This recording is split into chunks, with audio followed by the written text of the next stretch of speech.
Hello guys, welcome back to my YouTube channel SKM study a way of success. मैं हूं आपका educator Shivam Mishra. आपका स्वागत करते हैं आपके अपने यूट्यूब चैनल एसकेएम स्टडी पर।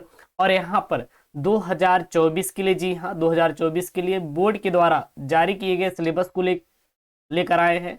अब हम बात करेंगे कि सर पिछले साल जो था सिलेबस वह तो 70% पर आधारित था, तो इस बार क्या रहेगा। तो इस बार आपका मार्च में नहीं बल्कि फरवरी में ही बोर्ड परीक्षाएं करा ली गई थी, 4 मार्च तक खत्म हो गई। तो आप कह सकते हैं कि इस बार 100% सिलेबस रहेगा। इसलिए आपको बेहतर तरीके से इस बार तैयारी करनी है, क्योंकि पिछले साल 2023 में 30% सिलेबस की कटौती की गई थी, जिससे बच्चों को बहुत आसानी थी। लेकिन इस बार ऐसा नहीं है। इस बार आपको 100 में 100 सिलेबस पूरा पूरा कवर करना है। और कैसे कवर करना है, मैं हूं ना, जब मैं हूं तो Hindi, biology, physics, chemistry, English की पूरी तैयारी करवा देंगे। और जो पिछले साल का पेपर है पूरा पूरा सॉल्व करवा रहे हैं। तो यार चैनल को सब्सक्राइब करिए, वीडियो को लाइक करिए और अपने दोस्तों के साथ वीडियोस को जरूर से जरूर शेयर कर दीजिएगा। जो हम लेकर आएंगे ना, सबसे बेहतर होगा और सबसे अच्छा होगा। और हाँ, इसका पीडीएफ में सिलेबस का PDF Telegram channel SKM study पे भेज दूंगा। तो टेलीग्राम चैनल एसकेएम स्टडी को ज्वाइन करना ना भूले, link in the description box. ठीक है, तो ये आपके क्लास 12 हिंदी का सिलेबस है। अब जो हिंदी वाले दो प्रकार के होते हैं, एक तो हिंदी आर्ट वाले होते हैं, एक सामान्य हिंदी होते हैं। ठीक है ना, सामान्य हिंदी जो साइंस साइड वाले होते हैं। तो आर्ट वाले साइंस साइड दोनों के लिए सिलेबस है। क्या आपको नहीं पढ़ना है, अभी मैं आपको बता दूंगा। जो साइंस वाले हैं और आर्ट वाले के लिए तो पूरा है ही। ठीक है ना, तो सबसे पहले देखेंगे तो जो आपका पूर्णांक रहेगा वो पूरा पूरा 100 नंबर का आपका हिंदी का पेपर रहने वाला है क्लास 12 का। ठीक है ना, न्यूनतम आपको 33 अंक लेकर आना है। सबसे कम कितना रहेगा, 33 नंबर। पास मार्क का 100 में से कितना चाहिए आपको, 33 नंबर चाहिए। जो प्रश्न पत्र रहेंगे 2 खंडों में विभाजित रहेंगे, खंड क और खंड ख। सॉरी नहीं, थोड़ा खांसी आ रही है, जो होली ज्यादा खेल लिए थे ना, उसकी वजह से माफी चाहेंगे। तो खंड का जो रहेगा आपका गद्य से क्वेश्चन पूछेगा, पद्य से, और खंड काव्य से, नाटक से और कहानी से। तो ये तो आपका खंड क की बात कर लिए। खंड ख में तो संस्कृत गद्य रहेगा और संस्कृत का पद्य रहेगा और निबंध लेखन रहेगा, 9 नंबर का निबंध लेखन रहेगा। काव्य सौंदर्य के तो ये तो कह सकते हैं आर्ट वालों के लिए है। संस्कृत व्याकरण आर्ट वालों के लिए, अनुवाद ये आर्ट वालों के लिए। ठीक है ना, तो क्या साइंस वाले पढ़ेंगे जो सामान्य हिंदी वाले हैं, और हिंदी वाले तो पूरा पूरा मैं इसमें आपको बता दूंगा। आपको अन्य कोई वीडियो देखने की जरूरत नहीं, पूरा पूरा इसमें मैं आपको डिस्कशन कर दूंगा। ठीक है ना, तो सबसे पहले बात करेंगे हम लोग खंड क की। तो खंड का जो रहेगा वो आपका 50 अंकों का रहेगा। कितने अंकों का रहेगा, 50 अंकों का रहेगा। ठीक है ना, तो सबसे पहला जो 5 नंबर का रहेगा, सॉरी, जो 5 नंबर का रहेगा वो आपका हिंदी गद्य साहित्य का विकास रहेगा। और यहां से आपके ऑब्जेक्टिव प्रश्न बनेंगे। क्या बनेंगे, कैसे, तो यहां से आपके पूरे पूरे ऑब्जेक्टिव प्रश्न बनने वाले हैं। ठीक है ना, यानी कि वस्तुनिष्ठ प्रश्न बनेंगे, ऑब्जेक्टिव प्रश्न बनेंगे। जैसे कहां कहां से क्वेश्चन पूछे जाएंगे, तो भाषा संरचना, विधाओं में परिवर्तन, युग प्रवर्तक लेखकों का योगदान और उनके प्रमुख रचनाएं। यदि आप युग प्रवर्तक और लेखक की प्रमुख रचनाएं भी पढ़ लेंगे ना, सफिशियंट है। आपको कोई अन्य चीज पढ़ने की बिल्कुल जरूरत नहीं है, यहीं से आपका पूरा पूरा क्या हो जाएगा, क्लियर हो जाएगा। दूसरा आपका जो 5, देखिए 10 नंबर का ऑब्जेक्टिव रहेगा। पहला आपका हिंदी गद्य साहित्य का विकास से रहेगा, दूसरा आपका काव्य साहित्य के विकास से रहेगा। तो काव्य साहित्य के विकास से जैसे आधुनिक काल, भारतेंदु युग से क्वेश्चन पूछ सकता है, द्विवेदी युग, छायावाद युग, प्रगतिवाद युग, प्रयोगवाद युग, नई कविता, काव्य प्रवृत्तियां और उसमें परिवर्तन, प्रतिनिधि कवि और उनकी प्रमुख कृतियां। यहां से आपके ऑब्जेक्टिव क्वेश्चन पूछ सकता है 5 नंबर का। वहीं पे अगर हम तो तीसरा देखें तो आपके गद्यांश और पद्यांश पर आधारित प्रश्न पूछे जाएंगे 10 नंबर का। और चौथा जो प्रश्न रहेगा वो आपके पद्यांश पर आधारित रहेगा। तीसरा आपका गद्यांश रहेगा, चौथा पद्यांश। बहुत ही सिंपल तरीके से पढ़ा देंगे, परेशान मत होइएगा। हिंदी पूरी तैयारी करवा देंगे यार, आपको कोई अन्य जगह पर जाने की जरूरत नहीं है। जब एसकेएम स्टडी है तो काहे के लिए टेंशन, बिल्कुल भी आपको टेंशन नहीं लेना है, पूरी पूरी हम लोग तैयारी करवा देंगे। ठीक है ना, तो यहां पे देखेंगे तो जो गद्यांश पर रहेंगे आधारित वो आपके 10 नंबर के आएंगे। अब कहेंगे 10 नंबर के कैसे, क्योंकि यहां से आपके 5 प्रश्न पूछे जाएंगे, प्रत्येक प्रश्न 2 अंकों का रहेगा। तो टोटल कितना आपका 10 नंबर हो गया। वहीं पे पद्यांश की बात करें तो इसमें भी सेम रहेगा, 5 प्रश्न रहेंगे, 2 नंबर का रहेगा, 10 नंबर आपको मिल जाएगा। पांचवा जो देखेंगे तो यहां पे आपके जो पांचवा रहेगा, पांचवे में 2 प्रश्न रहेंगे, क और ख। क जो रहेगा इसमें आपको लेखक का साहित्यिक परिचय, जीवनी, कृतियां और उनकी भाषा शैली लिखना रहेगा 80 शब्दों में, 5 नंबर आपको दिया जाएगा। याद रखिएगा कि जो पांचवा का क रहेगा उसमें आपका लेखक का साहित्यिक परिचय लिखना है, जीवनी लिखना है, कृतियां एवं उनकी भाषा शैली लिखेंगे जो कि आपको 5 नंबर मिलेगा। और जो ख वाला रहेगा इसमें काव्य शॉर्ट से आएगा, जिसमें कवि का परिचय लिखना रहेगा, उनकी जीवनी, कृतियां, साहित्य विशेषताएं आपको लिखना रहेगा। जो शब्द सीमा आपको अधिकतम शब्द सीमा 80 शब्दों में आपको लिखना रहेगा, और इनका भी आपको 80 शब्दों में ही लिखना रहेगा, ठीक ना, दोनों का 80 शब्दों में लिखना रहेगा। फिर छठा है कहानी। अब कहानी कैसे, जैसे पंचलाइट कहानी का सारांश, ध्रुव यात्रा कहानी का सारांश, लाठी के कहानी का सारांश, सब कुछ पढ़ा देंगे आपको, कहीं जाएंगे नहीं, मैं बोल रहा हूं ना, सब कुछ पढ़ा देंगे। पिछले साल का मैं पूरा पेपर सॉल्व करा दूंगा, तो काहे के लिए आपको कहीं जाने की जरूरत है, जब एसकेएम स्टडी को टेंशन नहीं लेना, पूरी हिंदी की तैयारी करवा दूंगा। तो यहाँ पे आपका कहानी पे जो चरित्र चित्रण आएगा या कहानी के तत्व एवं तथ्यों पर आधारित लघु उत्तरीय प्रश्न बन सकते हैं। अधिकतम शब्द सीमा आपके 80 शब्द। ये जो लघु उत्तरीय प्रश्न बनेंगे ये आपके आर्ट वालों के लिए बन सकते हैं, ठीक ना। वैसे चरित्र चित्रण ही लिखने के लिए आता है, ज्यादा नहीं आता, और कहानी का उद्देश्य दे देता है जो कि 5 नंबर का रहेगा। उसके बाद खंड काव्य। तो खंड काव्य जो रहेगा यह आपके प्रमुख घटनाओं पर आधारित रहेगा, जैसे कि बहुत सारे खंड काव्य है ना, मुक्ति यज्ञ खंड काव्य लिखने के लिए, तो ये 5 नंबर का रहेगा। तो इतना आपको खंड के प्रश्न 7 प्रश्न देखने को मिल जाएंगे 50 नंबर की। लेकिन अब इसका सिलेबस क्या है उसको देख लेते हैं। चलिए इसका आप लोग सिलेबस थोड़ा देख लीजिए यहाँ पे। तो जो सबसे पहला यहाँ पे चैप्टर है वह आपका है राष्ट्र का स्वरूप। राष्ट्र का स्वरूप है, भाषा और पुरुषार्थ है, रॉबर्ट नरसिंह होम है, अशोक के फूल है, प्रगति के मानदंड है, भाषा और आधुनिकता है, निंदा रस है, हम और हमारा आदर्श। अब कहेंगे गुरुजी इसमें आर्ट वालों के लिए तो पूरा पढ़ना है, आर्ट वालों के लिए तो पूरा पढ़ना है, लेकिन साइंस साइड वालों के लिए इसमें से भाग्य और पुरुषार्थ नहीं पढ़ना है और प्रगति के मानदंड नहीं पढ़ना है। तो साइंस साइड वाले कितना पढ़ेंगे, वासुदेव अग्रवाल को पढ़ेंगे, कन्हैयालाल मिश्र प्रभाकर को पढ़ेंगे, डॉक्टर हजायत प्रसाद द्विवेदी यानी कि अशोक के फूल पढ़ेंगे, प्रोफेसर जी सुंदर रेड्डी भाषा और आधुनिकता पढ़ेंगे, हरिशंकर प्रसाद निंदा रस पढ़ेंगे, और डॉक्टर एपीजे अब्दुल कलाम हम और हमारा आदर्श पढ़ेंगे। लेकिन जो आर्ट वाले हैं वो पूरा का पूरा यहाँ पे 8 चैप्टर पढ़ेंगे, लेकिन साइंस साइड वाले केवल और केवल इसमें से आपको कितने चैप्टर पढ़ना है, देखिए एक यहाँ कट गया, एक यहाँ पे, यानी कि केवल आपको 6 चैप्टर ही पढ़ना है साइंस साइड वाले, ठीक है ना। जहां पे स्टार मार्क्स लगाए केवल आपको उन्हीं चैप्टर को पढ़ने की जरूरत है। और हाँ, आप लोग जब जीवन परिचय लिखे ना तो उसमें सबसे बहुत ही महत्वपूर्ण भूमिका निभाता है लेखक का। तो जब आप लोग राष्ट्र का स्वरूप पढ़िए तो वासुदेव अग्रवाल का जीवन परिचय तैयार कर लीजिए। जब आप ऐसे सीक्वेंस में आप याद करना शुरू करेंगे ना तो सही रहेगा। और हम भी पहले आपको वासुदेव अग्रवाल को पढ़ाएंगे, राष्ट्र का स्वरूप, इनका जीवन परिचय पढ़ाएंगे। इनके जीवन परिचय पढ़ाने के बाद राष्ट्र का स्वरूप पूरा का पूरा हम क्या करेंगे, आपका जो गद्यांश पद्यांश से सॉल्व करा देंगे। तो इस प्रकार से मैं पूरा कवर कर दूंगा, तो आप लोग बहुत ज्यादा टेंशन आपको लेने की जरूरत नहीं है। मैं आपको पूरा सिलेबस ही कवर करवा दूंगा यार, इस बार आपको बिल्कुल भी टेंशन नहीं लेना है, ठीक है ना। ये हो गया। यहाँ पे देखिए नोट पॉइंट में बताया गया है कि हिंदी के छात्रों को स्टार वाले पाठों को अध्ययन करना है। सामान्य हिंदी के जो छात्र रहेंगे यानी कि साइंस साइड वालों के लिए वो स्टार वाले पाठों का अध्ययन करना है, जैसे राष्ट्र का स्वरूप, रॉबर्ट नरसिंह होम, अशोक के फूल, भाषा आधुनिकता, निंदा रस और हम और हमारा आदर्श इत्यादि जितने भी हैं ये सभी किसके हैं भाई साहब, इसको पढ़ना है सामान्य हिंदी वालों के लिए। क्लियर है, ये तो आप देख लिए। उसके बाद काव्य वाला, तो काव्य वाला देखेंगे तो काव्य में आपको कौन कौन से चैप्टर दिए गए हैं। तो काव्य में प्रेम माधुरी यमुना छवि है जो कि भारतेंदु हरिश्चंद्र का है। जगन्नाथ रत्नाकर का क्या है, उद्धव प्रसंग गंगावतरण है। तीसरा है आपका अयोध्या सिंह उपाध्याय हरिऔध का क्या है, पवन दूतिका है। यहां से क्वेश्चन बहुत इंपॉर्टेंट है, खूब निकलता है, मैं पूरा पढ़ा दूंगा। मैथिली शरणगुप्त का कौन सा है, कैकेयी का अनुताप गीत है।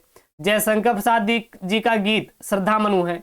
सूर्यकांत त्रिपाठी निराला का बादल राग संध्या सुंदरी है। सुमित्रानंदन पंत का कौन है, नौका विहार परिवर्तन बापू के प्रति। महादेव वर्मा का गीत आपको पढ़ना है। रामधारी सिंह दिनकर का पुरुरवा उर्वशी अभिनव मनुष्य पढ़ना है। सच्चिदानंद हीरानंद वात्स्यायन का मैंने आहुति बनकर देखा हिरोशिमा पढ़ना है। वहीं पे कुछ विविध में जैसे नरेंद्र शर्मा का है, भवानी प्रसाद मिश्र का है, गजानन माधव मुक्तिभोग, गिरिजा कुमार माथुर, धर्मवीर माथुर। तो ये सभी आर्ट वालों के लिए, साइंस वालों के लिए पूरे चैप्टर नहीं है। साइंस वाले बिल्कुल भी नहीं पढ़ेंगे, केवल ये सब आर्ट वाले पढ़ेंगे। अब कहेंगे गुरुजी साइंस साइड वाले क्या पढ़ेंगे? तो आर्ट वाले तो ये पूरा का पूरा पढ़ लेंगे, लेकिन साइंस वाले क्या पढ़ेंगे? तो साइंस वाले केवल स्टार शब्दों को, जो स्टार लगा है उसको पढ़ेंगे। तीसरा चैप्टर अयोध्या सिंह उपाध्याय हरिओद, मैथिली शरण गुप्त को पढ़ेंगे, जयशंकर प्रसाद को पढ़ेंगे, सूर्यकांत त्रिपाठी निराला का नहीं पढ़ना है। नौका विहार सुमित्रानंद पंत को पढ़ेंगे, महादेव वर्मा, रामधारी सिंह दिनकर और सच्चिदानंद हीरानंद वात्स्यायन अज्ञेय को पढ़ेंगे। और इससे ज्यादा आपको कुछ भी पढ़ने की बिल्कुल भी जरूरत नहीं है। क्लियर है ना? उसके बाद कथा वस्तु। अब ये कथा वस्तु वाला, जैसे कि यहाँ पे देखिएगा, जैसे खून का रिश्ता, पंचलाइट, लाटी बहादुर, ध्रुव यात्रा, कर्मनाशा की हार, तो ये सारे हैं। लेकिन ये सारे आपको नहीं पढ़ना है, केवल ये पूरे आपको आर्ट वाले पढ़ेंगे। लेकिन साइंस वाले कितना पढ़ेंगे? तो साइंस वाले जो सामान्य हिंदी वाले हैं वो केवल फणीश्वरनाथ रेणु पंचलाइट की कहानी पढ़ेंगे, शिवानी जो कि लाटी की कहानी है, अमरकांत की बहादुर कहानी और जैनेन्द्र कुमार की ध्रुव यात्रा कहानी को पढ़ेंगे। बस इसमें से केवल 4 पढ़ना है, 5वां और पहला नहीं पढ़ना। 5वां और पहला और जितने भी हैं ये पूरे आपके किसके हैं? तो ये आपके जो आर्ट वाले हैं उनके लिए है। ठीक है ना? यहाँ पे देख सकते हैं ध्रुव यात्रा कहानी का अध्ययन साहित्य वर्ग के विद्यार्थियों को नहीं करना। और हाँ, एक चीज और, जो यहाँ पे ध्रुव यात्रा कहानी है, ध्रुव यात्रा कहाँ पे? ध्रुव यात्रा, तो ये आर्ट वाले नहीं पढ़ेंगे। ध्रुव यात्रा आर्ट वाले नहीं पढ़ेंगे। ध्रुव यात्रा साइंस साइड वाले पढ़ेंगे, लेकिन आर्ट वाले ध्रुव यात्रा नहीं पढ़ेंगे। इस बात को याद रखिएगा। यहाँ पे देखिए हर चीज बहुत अच्छे तरीके से बोर्ड के द्वारा मेंशन किया गया है और मैं बहुत ही अच्छी तरीके से आपको समझाऊंगा। हर एक चीज बहुत ही प्यार से, ढंग से, प्रॉपर वे में समझाऊंगा यार। बिल्कुल आपको टेंशन नहीं लेना है, पूरी बोर्ड की तैयारी करेंगे। पहले सिलेबस जान लेते हैं। सिलेबस क्या जैसे हम लोग सिलेबस जान लेंगे, फिर चैप्टर वाइज मैं आपको वीडियोस देना शुरू कर दूंगा। जैसे कि आपका है जो पहला चैप्टर उसको पढ़ लेंगे, दूसरा चैप्टर, तीसरा चैप्टर, ठीक ना? इसी प्रकार फिजिक्स, केमिस्ट्री, बायोलॉजी, हर एक चीज यूपी बोर्ड का कवर कर देंगे। बिल्कुल भी आपको परेशानी नहीं लेनी है, झेलना नहीं है, ठीक ना? उसके बाद अब खंड काव्य देखिए, खंड काव्य आ जाता है। तो खंड काव्य देखेंगे तो खंड काव्य आपका 5 नंबर का आता है। तो जैसे कि मुक्ति यज्ञ खंड काव्य, सत्य की जीत, रश्मि रथी, आलोकवित, त्यागपति और श्रवण कुमार, ये 6 आपके खंड काव्य बोर्ड परीक्षा में पूछे जाते हैं। ये प्रकाशक को आपको याद नहीं करना है, जरूरत नहीं है। लेकिन हाँ, इन जिले वाले जैसे कानपुर, जौनपुर, मुरादाबाद, फैजाबाद, एटा, ललितपुर इत्यादि वाले जितने भी बच्चे हैं वो मुक्ति यज्ञ खंड काव्य को पढ़ेंगे। ये जिले के अकॉर्डिंग पढ़ा जाता है। आप जिस जिले से होंगे उसी जिले को यहाँ पे याद करेंगे। जैसे कि मुक्ति यज्ञ कौन कौन से जिले वाले पढ़ेंगे? कानपुर वाले पढ़ेंगे, जौनपुर वाले पढ़ेंगे, मुरादाबाद वाले पढ़ेंगे, फैजाबाद वाले पढ़ेंगे, एटा वाले पढ़ेंगे और ललितपुर वाले बच्चे पढ़ेंगे। तो इन बच्चों को केवल मुक्ति यज्ञ खंड काव्य को पढ़ना है। सत्य की जीत कौन कौन बच्चे पढ़ेंगे? तो झांसी के जितने बच्चे हैं सत्यजीत को पढ़ेंगे। बदायूं वाले, प्रतापगढ़ वाले, रामपुर वाले, पीलीभीत वाले, लखनऊ, इटावा, बलिया, बिजनौर इत्यादि जितने भी बच्चे हैं, इन जिलों के जितने भी बच्चे हैं ये सत्य की जीत को पढ़ेंगे। रश्मि रथी को कौन कौन से बच्चे पढ़ेंगे? तो वाराणसी, बुलंदशहर, मथुरा, मुजफ्फरनगर, फतेहपुर, उन्नाव, देवरिया इत्यादि जिले के जितने भी बच्चे हैं वो रश्मि रथी खंड काव्य को पढ़ेंगे। वहीं पे आलोक वृत्त खंड काव्य को कौन कौन से बच्चे पढ़ेंगे? तो आलोक वृत्त जो खंड काव्य है वो पढ़ेंगे प्रयागराज वाले भाई। हम भी प्रयागराज से हैं, आप हैं कि नहीं? कमेंट बॉक्स में छाप देना। वैसे तो मैं आपके दिल में ही हूं, क्योंकि आपका टीचर्स हूं तो आपके मन में हमेशा चलता रहूंगा। हाँ यार, एसकेएम स्टडी पे नई वीडियो आने वाली है। एक काम करते, पढ़ते हैं आराम से। गुरुदेव हमारा मस्त पढ़ाएगा, पढ़ते हैं उससे। तो आप लोग पढ़िए मन लगा के, पूरे यूपी बोर्ड की तैयारी करवा देंगे। परेशान मत होइए, बोर्ड की पूरी तैयारी करवा देंगे, आपको बहुत ज्यादा चिंता नहीं करना है। अलीगढ़ वाले बच्चे पढ़ेंगे, सहारनपुर, फर्रुखाबाद, मैनपुरी, मिर्जापुर, सीतापुर इत्यादि वाले बच्चे जो हैं वो किसको पढ़ेंगे? वो आलोक वृत्त खंड काव्य को पढ़ेंगे। त्यागपति खंड काव्य को कौन कौन बच्चे पढ़ेंगे? आगरा, गोरखपुर, गाजीपुर, बरेली, सुल्तानपुर, जालौन, लखीमपुर खीरी, गोंडा, शाहजहांपुर, बाराबंकी इत्यादि जिले के जो बच्चे हैं वो त्यागपति खंड काव्य को पढ़ेंगे। आपको चीजें समझ आ रही नहीं, प्रॉपर वे में ये बता दीजिए, और जो मैं यहाँ पे समझा रहा हूं वो अच्छे से आपको समझ में आ रहा होगा, मैं आशा करता हूं। इसकी पीडीएफ यार टेलीग्राम में भेज दूंगा, जाके वहां से डाउनलोड करके आराम से पढ़ लीजिएगा, परेशान मत होइए, ठीक है ना। पूरा पूरा वहां पे आप लोग पढ़ लीजिएगा। उसके बाद श्रवण कुमार जो खंड काव्य है प्यारे बच्चों, ये कौन कौन से जिले वाले पढ़ेंगे? तो ये मेरठ वाले बच्चे पढ़ लेंगे, आजमगढ़ वाले पढ़ेंगे, बस्ती जिले वाले, रायबरेली वाले, हरदोई वाले, बांदा, बहराइच, हमीरपुर इत्यादि जिले के जितने भी बच्चे हैं वो श्रवण कुमार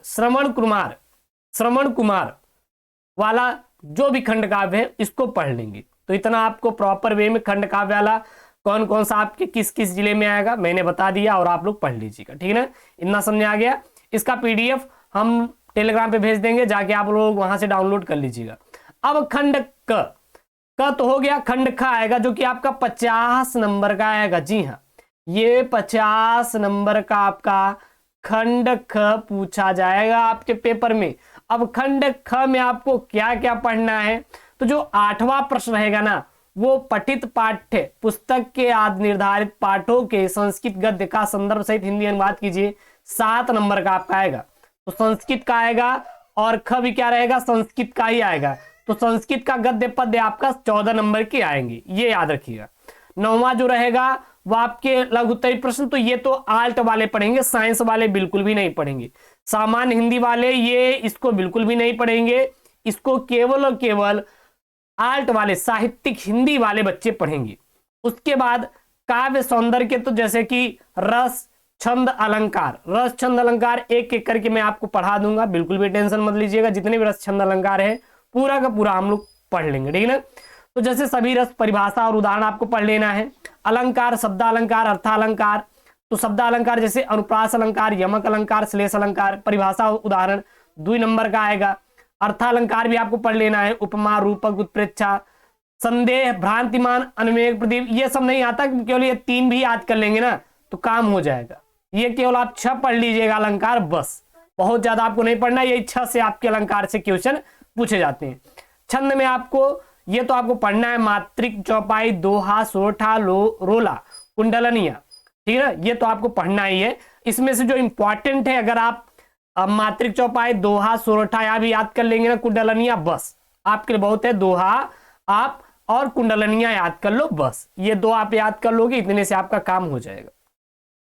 उसके बाद ये आपके जो बच्चे हैं हमारे आल्ट वाले, उनको पढ़ना है। उसके बाद निबंध देखिए, तो जो निबंध है, निबंध आपका जनसंख्या पर आएगा, पर्यावरण पर आएगा, स्वास्थ्य पर आएगा, स्वास्थ्य मतलब जो हमारा हेल्थ है उस पर आएगा, शिक्षा इत्यादि पर निबंध पूछे जाएंगे। तो आप जनसंख्या पर निबंध याद कर लीजिए, पर्यावरण पर, स्वास्थ्य पर, शिक्षा पर, और बहुत सारे निबंध होते हैं, उस पर बिल्कुल भी याद करने की जरूरत नहीं है।